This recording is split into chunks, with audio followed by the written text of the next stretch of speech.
Hello viewers, thank you for joining me, and welcome back for my review of the 4th season of Golden Kamuy, what might be my last video on this series for a while unfortunately, but I'll get to that at the end. This review might be a little different, because my focus here really shifted to preparing for a conclusion. I guess you could just say that the things I'm looking for have shifted as I've gotten closer to the final season. Through those eyes, this season was a little rougher, even though it's followed pretty much the same pattern as the last 2 seasons. There's still a lot of time being spent exploring character backstories, not a lot of time spent on things that feel like they're really progressing the main story.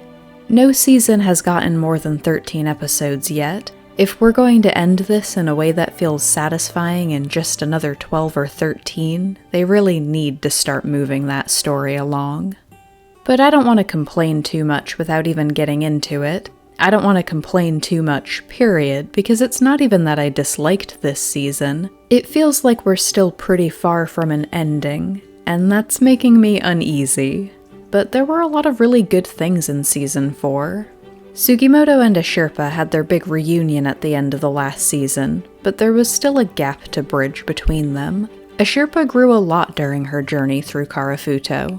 She might not be set yet on where she stands in regards to her father's hopes and dreams for her to pick up the revolution where he left off, but she's definitely not content to take a background role anymore. Which doesn't go over so well with Sugimoto at first, because nothing really changed for him in their time apart. It ends up being Shiraishi, of all people, to really get through to him that he can't protect her from everything, and that it's not really his place to. She has every right to decide her own role in all this, what she's willing to do to get them to the gold. There really was a shift after a while, with Sugimoto trying to be, like, the only responsible adult in her life, trying to preserve her innocence. But what made their connection special in the beginning was that they really were on equal terms, so after some rocky arguments, they do renew their partnership, with a renewed understanding of where they each stand in it, and that what she really wants is his support, not necessarily his protection. And they're better for it. It was really refreshing to see that tension cleared. And Ashirpa's not the only one who grew up a bit during the Karafuto journey. I've been waiting to introduce Koito since Season 2. The timing just never felt quite right. He's originally introduced as yet another Tsurumi fanboy, the kind that can barely even form words in his presence. But Koito's possibly the most pedigreed one. His father is a well-respected Navy admiral, and he grew up attending military schools to carry on the family tradition. But Koito's a bit younger than the other soldiers we know. He didn't actually participate in the war, and it's made him eager to prove himself now. And all his training certainly wasn't for nothing. He proves to be quite skilled in combat the few times he does get himself into a fight. But to be honest, he kind of immediately rubbed me the wrong way when he was first introduced. When he's not losing his mind over Tsurumi, he's got a bit of a pompous, spoiled brat thing going on. But what really did it... I've definitely talked in earlier reviews about how much focus there's been on how damaged a lot of these soldiers have been by the war.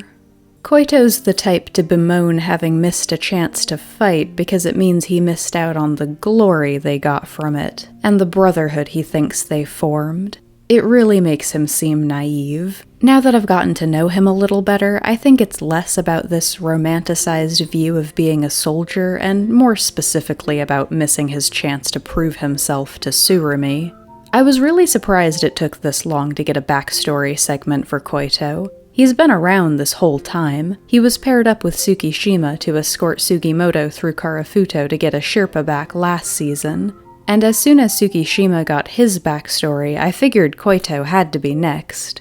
In hindsight, I can appreciate that these backstories are never just about giving the audience a deeper look into that specific character. It's revealed something more about Tsurumi and how he operates each time, too. And it's looking like Koito is going to play a slightly different role than I originally thought. For one, though he's certainly valuable as a soldier in his own right, It's looking like it was the father, rather than the son, that Tsurumi was really looking to endear himself to in Koito's childhood flashback. Koito Sr.'s connections have already proven to be a big help. It was an added bonus that he got the son's hero worship as well, by rescuing him from a kidnapping plot that he very likely engineered in the first place.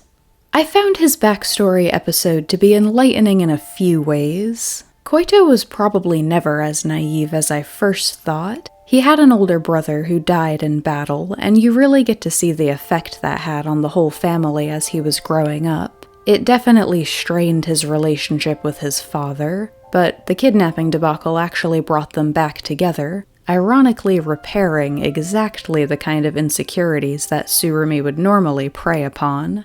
It feels a bit early to be speculating about this, except it's really not. The next season is supposed to be the last season. Hijikata's still around, but it really feels like Tsurumi's been established as the final villain, and I just can't picture an ending where he makes it out alive. But I'd be really surprised, and honestly a little disappointed, if Sugimoto's the one to take him out. I feel like his downfall has to come from within his own unit. These men who worship him like a god, some of them knowing full well what he's willing to do to manipulate them all. I was hoping for Tsukishima, but it's starting to feel like they might be setting up Koito for that kind of twist. And you know what? I could get on board with that. This Karafuto mission in Season 3 was Koito's chance to gain some real-life experience, and it felt like he did his own share of growing up by the end of it. His need to prove himself isn't just about Tsurumi, who he does still want to believe in, even if he's uncovered some suspicious things about him. It's also the need to make his father proud, to fill the space left by his brother's death. Koito's proven to have some pretty strong feelings about doing the right thing. There are limits to how far he's willing to twist the rules to obey Tsurumi. He started to showcase an ability to think for himself this past season that Tsurumi probably won't be crazy about, but it's really starting to win me over. Tied in with Koito's story were a couple big moments for Tsurumi and Tsukishima. Watching Koito and Tsukishima's growing friendship has really become a high point of the show. When they start out, you can tell Tsukishima's not loving having to babysit this spoiled, eccentric younger officer who technically outranks him. But no one got a more front-seat view of Koito's growth than Tsukishima, and in return he becomes a fountain of information for him. There's no shortage of soldiers willing to lay down their lives to achieve Tsurumi's goals, but in terms of people who actually know the man on a personal level, I'd say Tsukishima's the closest we've got. So when Koito starts to question what Tsurumi's end goals might look like more specifically, Tsukishima does have some idea. There are a couple different big battles from the war that the series calls back to pretty regularly. The big one for Tsurumi is the Battle of Mukden, where he got his scars and brain damage. They did win that battle, but there were heavy casualties, and it took place over the border in Manchuria. Another motivation for taking out Ogata's father was that it freed him up to make a deal to acquire a certain railroad that allows them access back into Manchuria. Tsukishima suspects that one of Tsurumi's real goals is to annex at least the area where the battle took place, so that the soldiers they lost there will be resting on Japanese land. The sentiment behind that really struck a chord. I couldn't help but be moved by it. But Tsukishima suspects there might be other things motivating him as well. What he chooses not to share with Koito is that he's caught Tsurumi in a quiet moment when he thought he was alone, mulling over a set of tiny finger bones. Bones that could only belong to the child he lost, right? A promising development.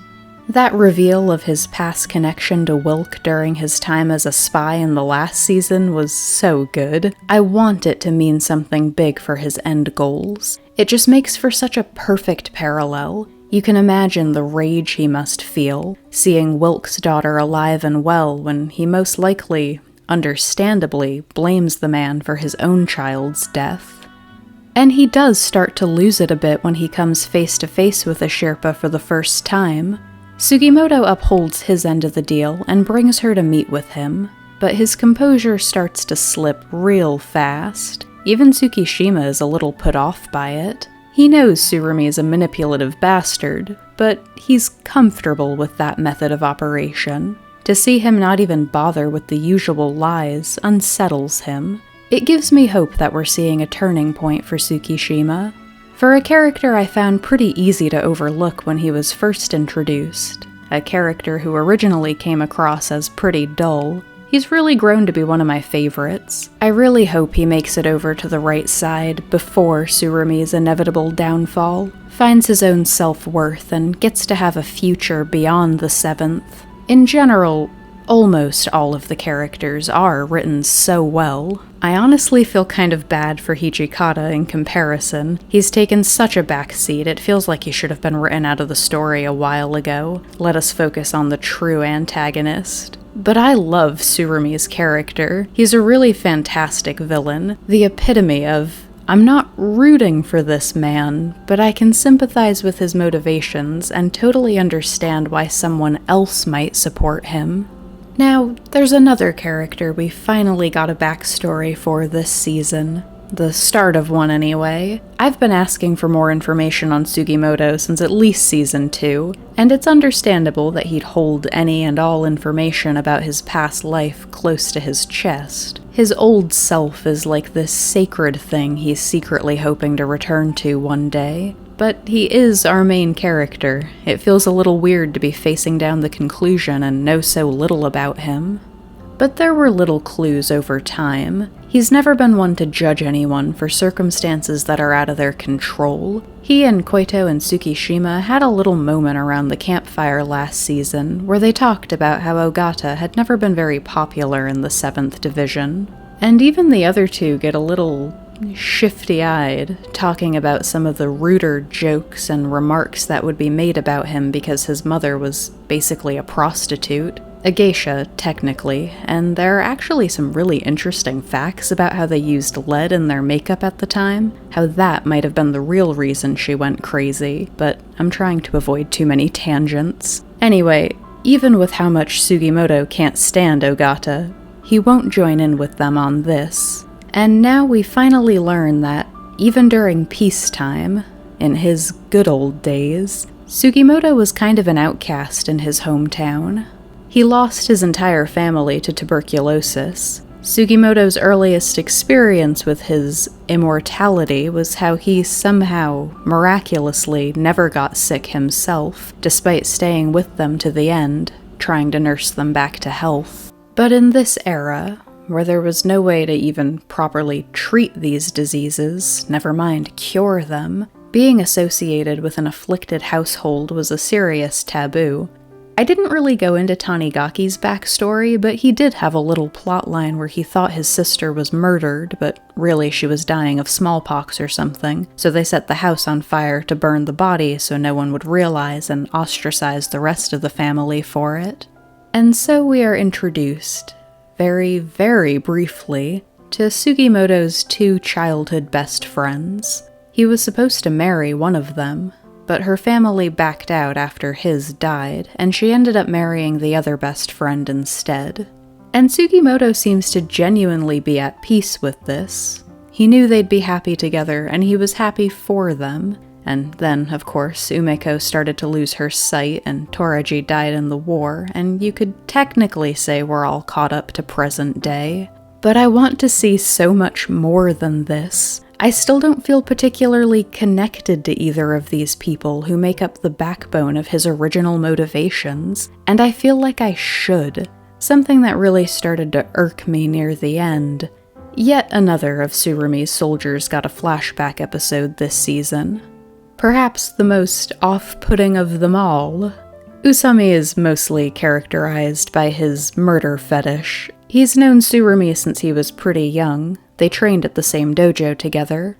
Ultimately, he killed the boy everyone considered to be his closest friend, because he noticed Tsurumi giving him the same kind of special attention he was used to getting.